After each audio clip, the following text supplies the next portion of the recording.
أعوذ بالله من الشيطان الرجيم بسم الله الرحمن الرحيم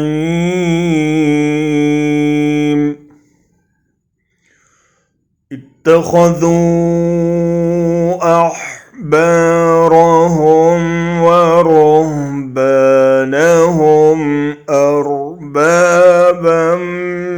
من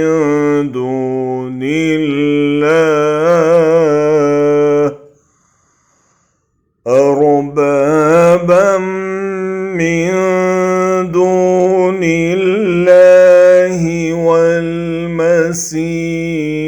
ابن مريم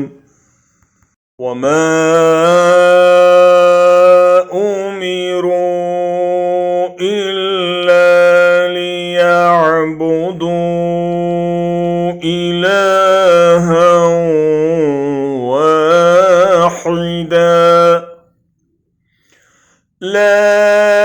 إله إلا هو سبحانه عما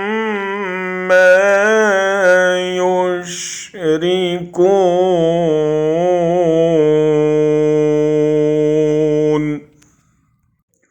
उन्होंने उलमा और दुर्वेशों को अल्लाह के सिवा अपना रब बना लिया है और इसी तरह मसीह इब्न मरियम को भी, हालांकि उनको एक माबूद के सिवा किसी की बंदगी करने का हुक्म नहीं दिया गया था,